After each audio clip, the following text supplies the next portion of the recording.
Boa tarde, meu amigo Magno Júnior. Espero que você esteja bem. Que ótimo encontrar novamente aí para a gente trocar algumas ideias nessa questão do trânsito e também nessa questão da Semana Nacional do Trânsito. Então, gostaria de saudar aí e colocar já na sequência dos temas de hoje aí que a gente conversou, essa questão de como que você percebe, em termos de condição do motorista, esse tema aí, perceba o risco e proteja a vida. Seja bem-vindo, Magno.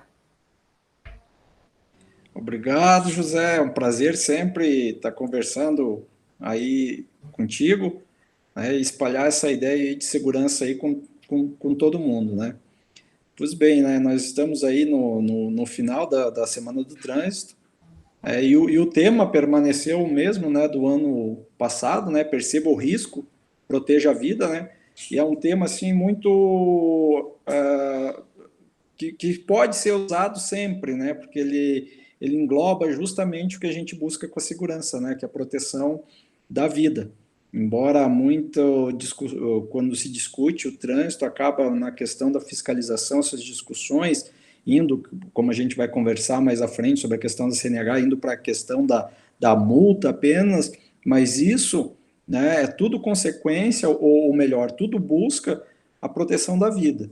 Então, esse tema é o mesmo do ano passado, continua este ano, e eu acho que é um tema que poderia até se perpetuar, né, trazendo subtemas para a gente sempre estar discutindo, mas nunca perdendo de foco que o objetivo da segurança no trânsito é justamente esse, né, é que as pessoas contribuam percebendo o risco, né, e contribuam protegendo a vida, não só delas, mas de todos as pessoas que estão convivendo com ela no trânsito naquele momento.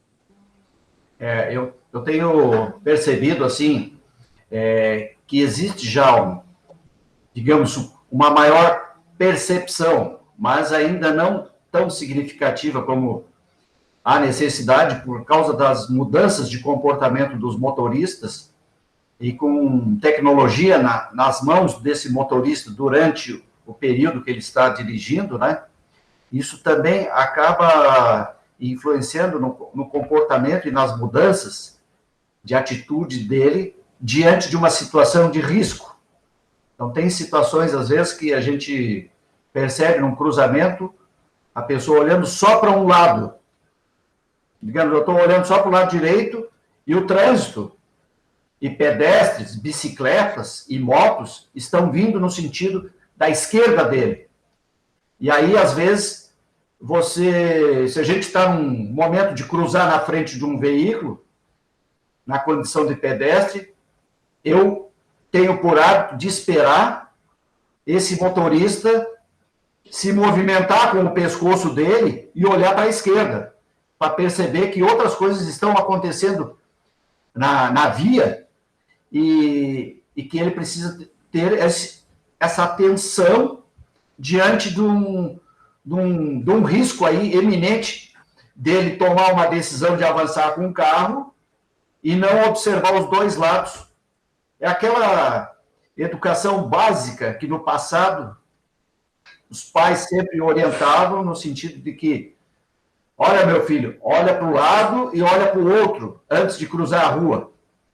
E essa cultura precisa ser trazida também de uma forma efetiva para quem está dirigindo um veículo, ou com a sua bicicleta, ou com sua moto, ou seja, situações de movimento que a gente precisa estar bem ligado, né? E você tocou num ponto fundamental aí que eu acho importante a gente ressaltar aqui, que o trânsito não é só dos veículos, né? Você lançou a pessoa, o ente mais frágil do sistema, que é o pedestre, né? Que acima de todos nós somos pedestres, né? Mas o que eu quero ressaltar é que muitas vezes essa educação que tu mesmo falou, que é passado de pai para filho, né? Essa geração, essa cultura transgeracional, ela é muito fraca, né? Assim, porque nem todos, às vezes, por exemplo, um pai que anda muito, que é um motorista, um condutor costumaz, assim, dificilmente ele vai lembrar de passar para o filho indicações sobre como se comportar como pedestre. Da mesma forma que essa criança ou esse adolescente, ele não tem esses conhecimentos de outro lugar, né? Por exemplo, se esse adolescente resolver ser escolher outra forma de mobilidade que não seja o veículo, por exemplo, a bicicleta ou mesmo a pé, ele não vai ter na sua vida de cidadão, né, ensinamentos de como se comportar. Então, essa ideia novamente, da semana de perceber esse risco, né, proteger a vida, né, nos leva a refletir sobre todos, né, e não somente o motorista. Embora a gente tenha muito essa noção de trânsito quando vem à nossa mente do veículo, a gente está começando a ter outros modais aí que estão ganhando importância, principalmente nas cidades. Por exemplo, é o caso da bicicleta.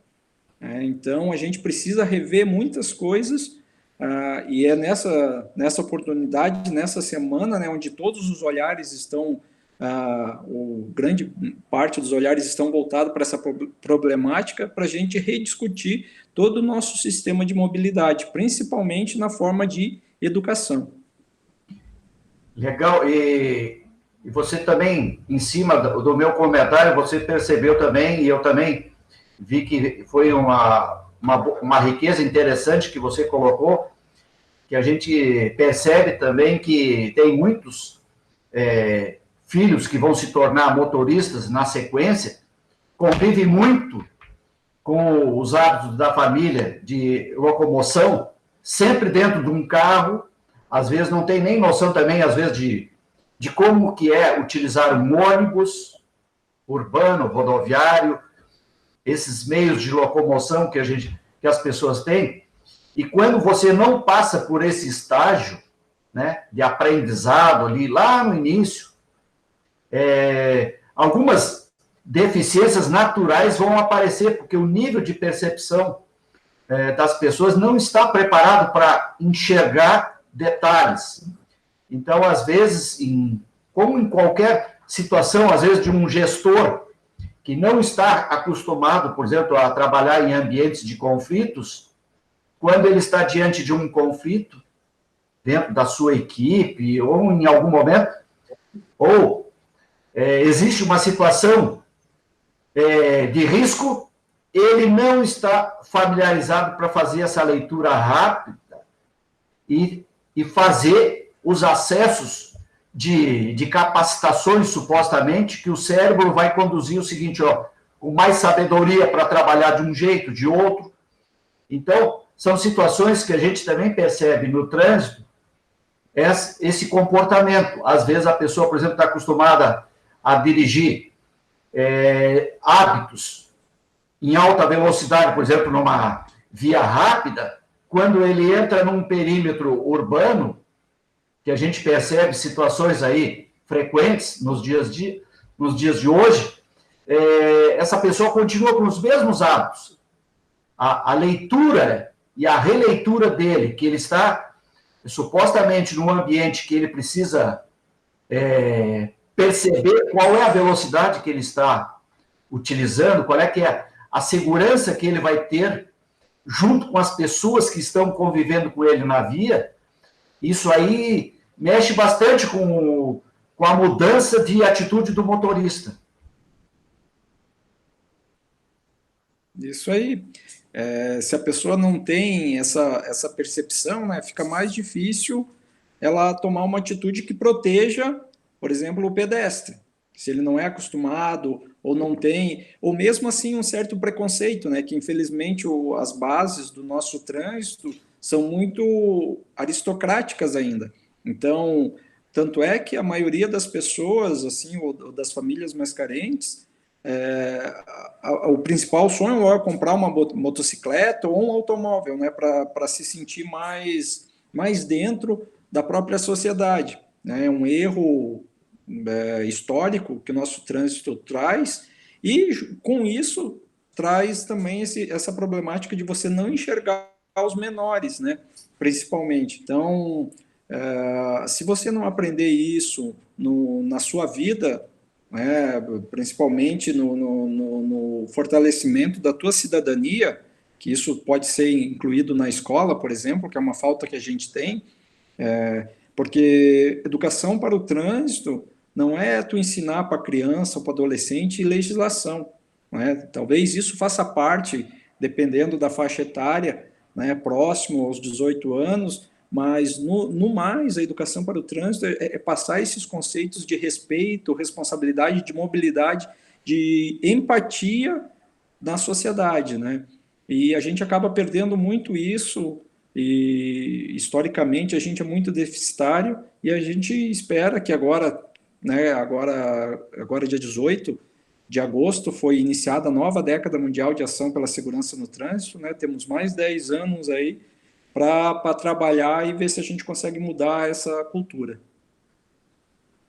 Um ponto também que eu estava refletindo é a questão, por exemplo, do motorista, quando ele toma a decisão que vai dirigir o veículo, e quando ele se prepara para sair, a importância dele é ter o posicionamento correto dos espelhos, tanto externos quanto interno, para ele ter essa condição de perceber riscos ou possíveis situações que ele precisa tomar uma decisão, prevenindo a segurança dele, das pessoas que estão com ele dentro do veículo, que é uma situação, às vezes, que a gente percebe também,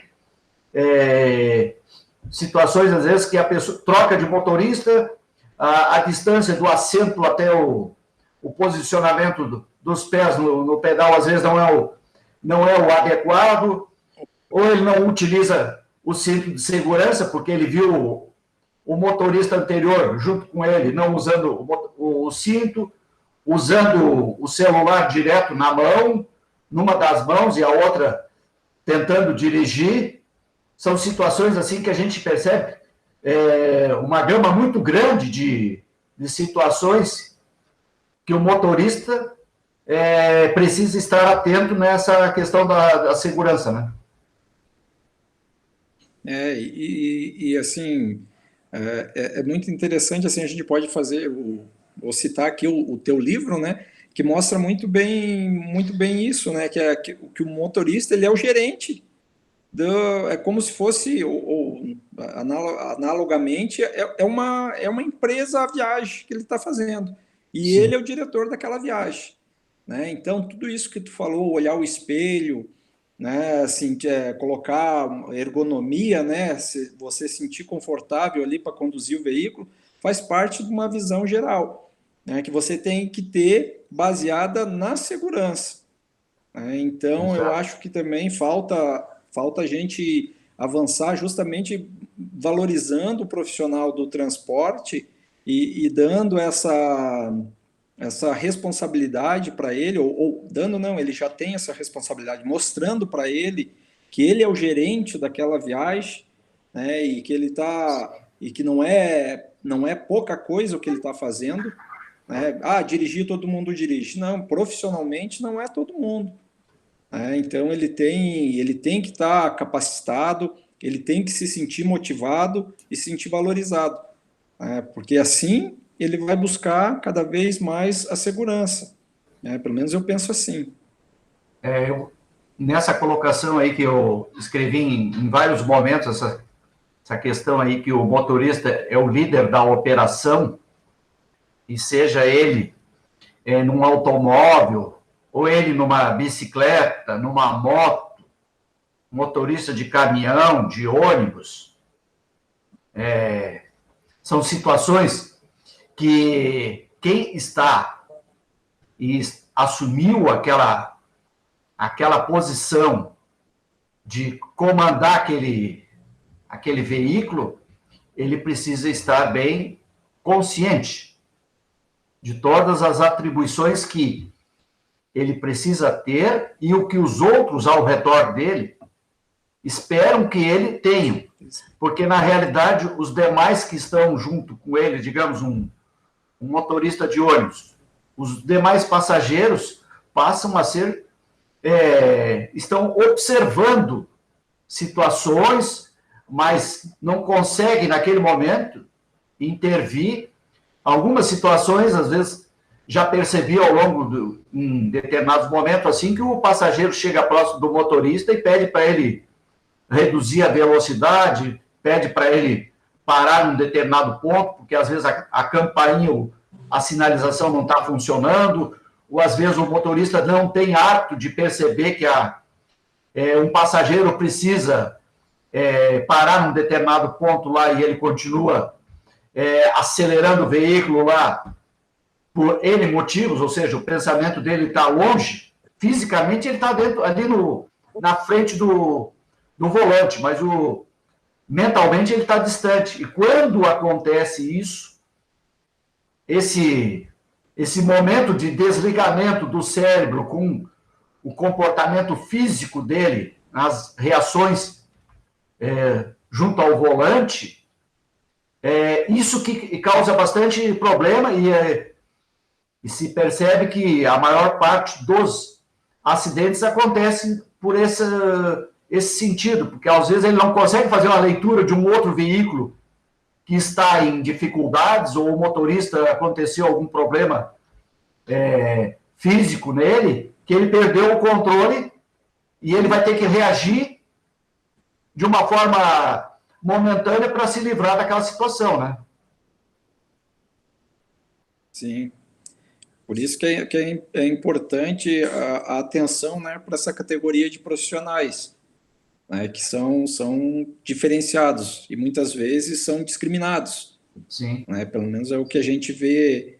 E assim, é interessante agora que a gente tocou nessa parte dos profissionais aí, nessa atividade, a última que eu participei, a maioria do público foram saúde da estrada, foram caminhoneiros, né, profissionais da estrada, e é uma questão que eu já notei há um tempo atrás, muitos anos, a gente fez um trabalho também em transportadoras e em autoescolas, e existe uma certa guerra, vamos colocar, eu acho que guerra é uma palavra muito forte, mas vamos só para contextualizar.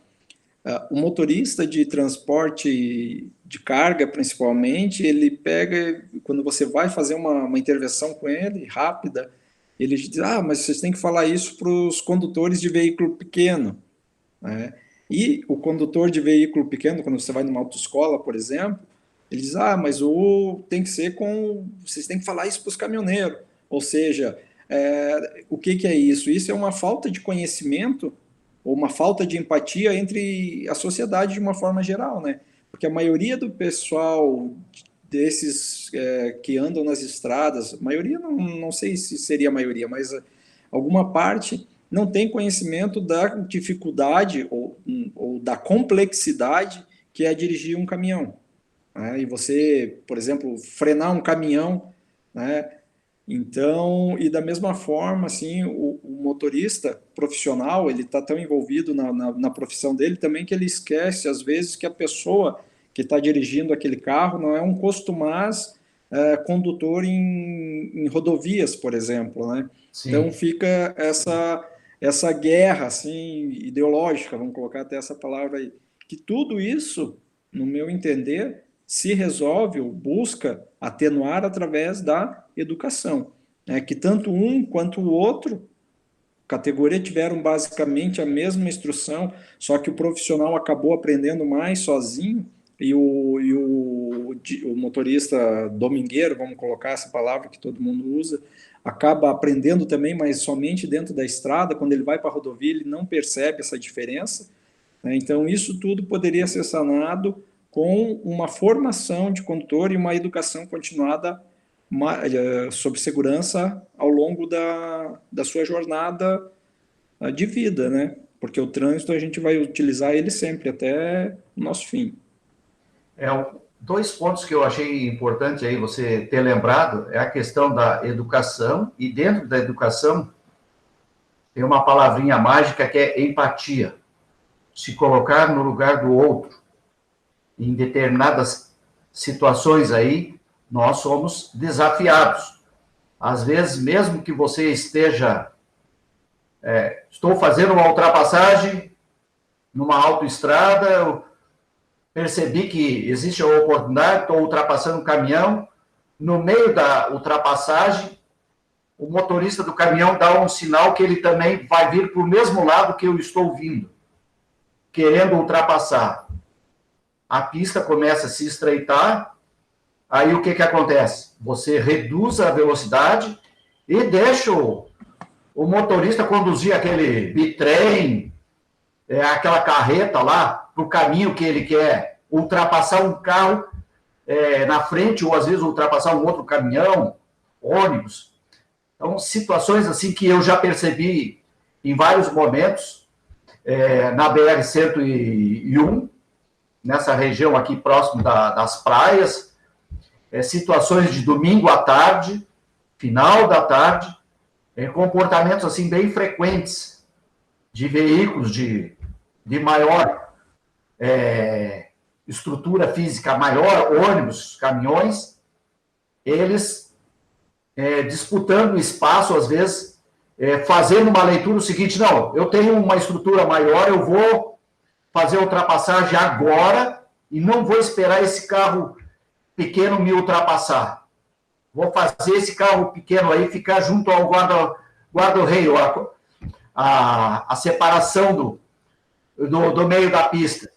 Então, já aconteceu mais de uma vez na minha condição dirigindo, que eu tive que fazer uma leitura rápida e mesmo eu estando praticamente quase com o veículo numa situação favorável para a ultrapassagem, eu fiz uma leitura de quem vinha atrás. Infelizmente, não tinha carros vindo muito próximos, que também é outro comportamento que a gente vê, que é aquele 1,5 m, 2 metros de distância de um para-choque para outro, às vezes na prática não acontece, porque às vezes tem situações de caminhões, ônibus, ou às vezes até outros veículos de passeio de maior potência, o pessoal fica quase encostando no para-choque do outro. Eu percebo, assim, situações, as mais diversas, assim, a falta de empatia dentro da educação no trânsito, que a pessoa se coloca o seguinte: não, eu sou poderoso, eu estou com um veículo maior e eu quero ultrapassar. Então, aí entra essa questão que eu tenho trabalhado bastante, até nas palestras para motoristas nas empresas, que eu estou lembrando agora, é a questão da paciência. Cada vez mais, dentro da nossa educação para o trânsito, eu preciso exercitar a paciência, porque são situações as mais diversas, que às vezes a pessoa está próxima e que precisa tomar uma decisão. Por isso que eu acho louvável esse tema da Semana Nacional do Trânsito, de colocar essa forma de afirmação: perceba o risco, proteja a vida. Então, tem determinadas situações que, às vezes, a gente precisa praticar efetivamente a empatia. Caso contrário, você vai pagar um preço muito alto com a tua vida e a dos outros que estão próximos a ti, por uma situação, às vezes, que está sendo gerado por um outro condutor. Mas, independente de às vezes, você estar, digamos, com a razão no trânsito, um recuo técnico é muito importante para te proteger a vida. É importante lembrar que a gente não é uma competição, né? E muitas vezes uma atitude assim, pô, não vou deixar o cara ultrapassar, ou você esperar ele passar para depois você fazer a ultrapassagem também, o que tu vai perder ali? A gente não faz essa conta, às vezes você vai ganhar ali segundos, sim, 15 segundos na viagem total, o que ganha em 5 minutos, né? 5 minutos não é nada, dependendo do contexto, geralmente não é nada. O que você vai fazer em 5 minutos que vai fazer a diferença para a tua vida? né? E muitas vezes nesse 5 minutos que tu deixa ele, que vai perder na viagem, que em prática são segundos, né? Uns 30 segundos para deixar um caminhão ultrapassar, né? Você vai mais seguro, tem menos tensão, né? Consegue aproveitar melhor a viagem, e são contas que a gente não está acostumado a fazer, né? Que as pessoas não estão acostumadas. Eu quero Sim. chegar na frente. Parece que é uma corrida de Fórmula 1 que ele, quando entra numa rodovia, principalmente nas rodovias, né? Ele está Sim. ali para competir, para ver quem chega primeiro. E o objetivo justamente do perceba o risco, né? É que essa forma de ver você leva a surgir muitos riscos. Então, para proteger a vida, justamente, você tem que ter essa paciência, essa empatia e programar, né? Voltando, né, essa questão de gerenciamento, né? Programar a sua viagem com folga para que o tempo não comece a te causar ansiedade e leve você a cometer atitudes que levem a um risco eminente. Legal, Magno. Aproveitando essa última fala que você falou sobre essa questão de gestão do tempo, do que o condutor precisa se planejar juntamente com os gestores administrativos da empresa onde que eventualmente esse condutor trabalha, presta os serviços. Eu entro com um tema para a gente refletir também essa questão da humanização no trânsito. Qual a tua opinião que tu percebe assim que pode ser melhorado essas práticas de humanização no trânsito? Esse aí é um tema assim que eu fico bem contente que está em voga assim agora, né? Principalmente a discussão sobre a nova visão do Ministério da Infraestrutura, né? Que fala sobre as rodovias que perdoam, ou é essa tendência, né, que eles querem implantar no Brasil, porque a humanização do trânsito ela passa não só, né, das pessoas que utilizam o trânsito, mas das pessoas que promovem, né, do governo, né, da ação governamental de dar condições para que essas pessoas, né, realmente vivam essa humanização. E uma das coisas fundamentais nisso são rodovias melhores, rodovias planejadas para que garantam a segurança, e que a pessoa tenha essa ideia de que a sua atitude, né, leve a um trânsito mais humano, mas da mesma forma que quando ela errar, né, que nós somos humanos e infelizmente a gente vai errar, né, são segundos que a gente tem que tomar uma decisão e muitas vezes a gente não vai ter capacidade ou mesmo conhecimento para tomar a decisão mais correta, e se a gente errar, o sistema tem que estar preparado para absorver esse erro. Claro que quanto mais instruído o condutor e as pessoas estiverem, né, menos, esse erro vai ser menor, mas ele vai ocorrer. Então, a rodovia, o sistema, ele tem que estar preparado para absorver esse erro. Porque no Brasil é assim, né? Se você errar, se lascou. O problema é teu, né? E de quem você causar o dano. Por exemplo, na Europa, há muito tempo isso já vem acontecendo, né? Que são justamente o mesmo termo que é utilizado lá, está sendo utilizado aqui, que é as rodovias que perdoam. Planejar a rodovia que ela tenha uma coisa simples, áreas de escape, né, terceiras faixas, né, onde não cause tantas filas e não cause tanta ansiedade nos condutores. Então, quando a gente fala em humanizar o trânsito, tem que ser uma visão holística, uma visão global, sistêmica. A gente não pode simplesmente esperar que o condutor seja humanizado se o sistema não dá condições para que ele exerça essa humanização. Vamos colocar dessa forma assim. Ou seja, se o sistema não for olhado de um todo, não por partes, né, essa humanização vai ficar somente na retórica. Então, a gente precisa discutir muito bem isso e eu acho que é o caminho realmente para a gente conseguir um trânsito mais seguro. Aproveitando essa riqueza de informações, Magno, que tu estás comentando aí sobre essa questão, visão holística, né?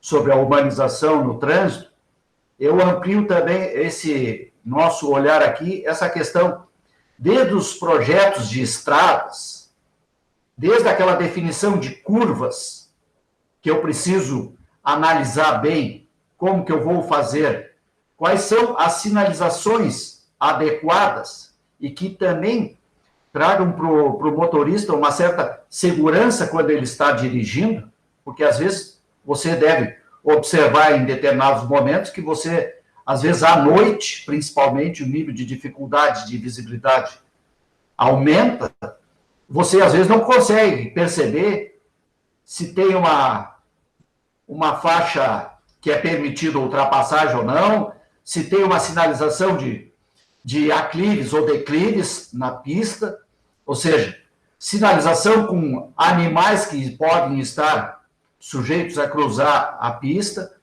Então, durante uma situação, por exemplo, de neblina, como que você vai tomar as decisões? E é um momento que é colocado de uma forma assim bem impactante para o motorista, ele quando precisa dirigir com uma situação, às vezes, à noite, com neblina, com chuva, em determinadas situações, onde tu tem vários elementos que dificultam a tua condição normal de direção do veículo. Um outro ponto também que eu colocaria também para você dar a tua contribuição é a questão da gestão mais humanizada dos motoristas que prestam serviço nas transportadoras, nas empresas de ônibus, que a gente percebe, às vezes, um determinado tratamento, uma condução mais ou menos humanizada na empresa, reflete diretamente pela qualidade do serviço que esse profissional vai prestar na comunidade ou quando ele vai estar, digamos, na estrada. Qual a tua percepção nessa linha aí? Como eu já tinha comentado, né, José, eu acho que esse motorista, esse profissional, ele tem que ter uma atenção diferenciada, principalmente assim da forma que o nosso transporte, a nossa matriz de transporte é o rodoviário, né, não tem, e não vai mudar isso tão logo, né, porque para mudança de modal existe muita necessidade de investimento e a gente não tem isso no momento, né, e nem se tem também um planejamento sério ou robusto para que haja essa mudança. Então, enquanto não há, a gente tem que tratar bem esse profissional, né? Tem que dar condições para ele, dar instrução, né? E como eu falei, valorizar, porque não é assim todo mundo, vamos colocar assim, mas o condutor, por exemplo, um caminhão, o patrimônio fora, se a gente considerar só o patrimônio que ele está ali levando entre carga, veículo, reboque, pneu, já é um valor considerável, né? São mais de R$ 1 milhão, por exemplo, em um caminhão completo aí, carregado. Então, ele tem uma responsabilidade muito grande. Por mais que se tenha seguro, ainda se tenha essa visão, como é que eu vou falar, arcaica, né? Que tem seguro ali, você tem toda a questão de imagem dessa empresa, que cada vez mais, ainda mais agora que a gente tem mais essa década aí para frente, vai ser levado em consideração para a própria reputação da transportadora, né, ou da empresa. Então, esse profissional, e a gente vem notando isso, por exemplo, nos comandos de saúde, que eles necessitam realmente, né, porque é uma profissão que não é tão trivial assim, ela já tem um nível de estresse muito alto, né, e consequências biológicas também, fisiológicas preocupantes. Então, esse profissional ele tem que ser valorizado, no meu entender, né, através de capacitação. E quando eu falo assim em capacitação, eu noto assim que não é basicamente a questão de legislação, que muitas vezes a gente pensa, vamos fazer uma capacitação, vamos ensinar a legislação, transporte de produto perigoso. Claro que tudo isso é importante, mas uma questão mais voltada para o ser humano, condutor profissional, eu acho que ainda falta. São poucas as empresas que dão esse tratamento e, com certeza, isso eu não tenho dúvida, que se fizer isso, o serviço que essa pessoa vai entregar para a empresa vai ser muito melhor, e para a sociedade melhor ainda, porque ele vai incorrer em menos erro, né, e vai estar valorizado, ele vai ter consciência maior do que ele está fazendo e das consequências do trabalho mal feito que ele vem a executar, e todos têm a ganhar. Então, eu acho que isso é uma tendência e uma necessidade daqui para frente. Eu tenho percebido que o gestor, digamos, administrativo da empresa, que tem um bom diálogo com o motorista, digamos, num planejamento de viagem, antes de começar uma viagem, ele chega na empresa e esse gestor, a infraestrutura da empresa dá condições para que esse motorista esteja em perfeitas condições físicas, mentais, o cara conseguiu dormir legal, teve um bom sono, ele está descansado, as reações dele vão ser as melhores possíveis. Empresas que eu percebo nessa linha de cuidados, com a humanização do motorista, estão tendo um diferencial natural dentro da sociedade, perante os clientes, as oportunidades. Agora, empresas que não estão atentas a esses detalhes, que o motorista faz a diferença, é o cartão de visita da empresa, eles estão constantemente recebendo reclamações, o pessoal fica colocando, se o tal motorista não está dirigindo bem, ligue para o telefone tal lá, que alguém na empresa vai receber a reclamação de alguém aí que está na estrada percebendo falhas. Situações as mais diversas aí, que você que atua também junto ao trânsito na estrada, percebe situações assim que não dá para imaginar como, em condições normais de temperatura e pressão, um profissional que está dirigindo um veículo num determinado porte aí consiga ter reações assim fora do normal.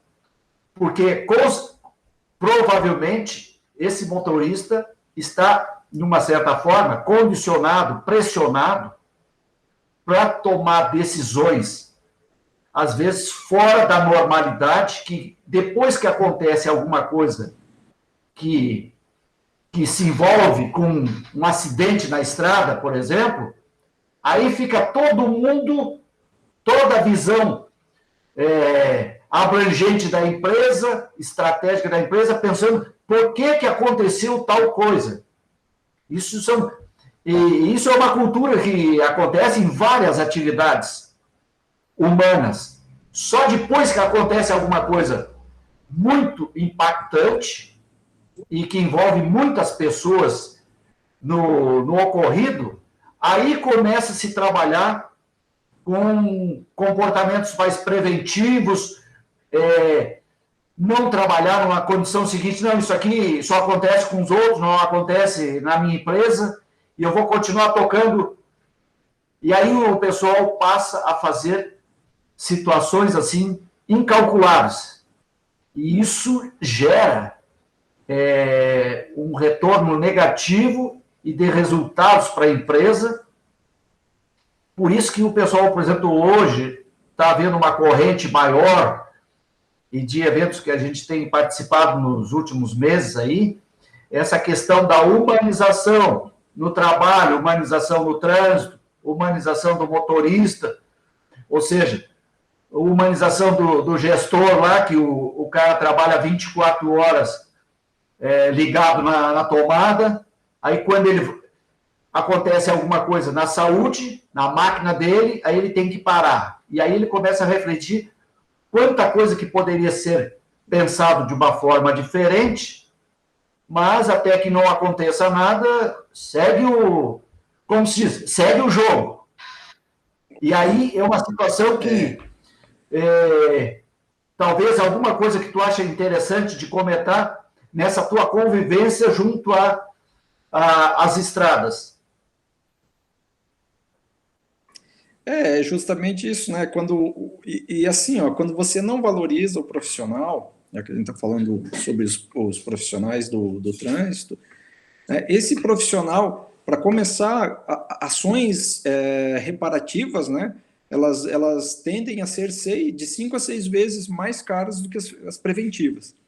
Então, já começa pelo custo, né? Então, não é custo, mas sim investimento você agir na prevenção, trabalhando com esse condutor. E esse condutor mais humanizado, com maior atenção, é um condutor que não só vai te dar maiores resultados na parte de condução, que é o principal ofício dele, mas também em outras coisas, por exemplo, economia de combustível,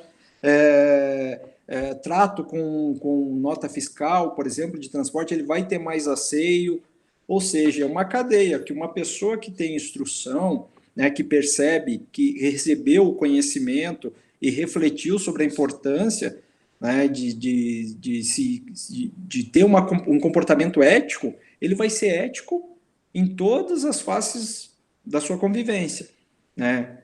Do contrário, é a mesma forma. Então, você não investindo nesse condutor, você não pode esperar dele uma conduta ética ah, em, às vezes, no consumo, por exemplo, ou às vezes até caso de furto de combustíveis que a gente vê. Então, tudo isso, né, os gestores têm que começar a avaliar melhor a situação, além de que eu tenho essa impressão que a tendência de você ter a imagem da empresa muito atrelado à consequência da sua forma de condução ser aumentada, né?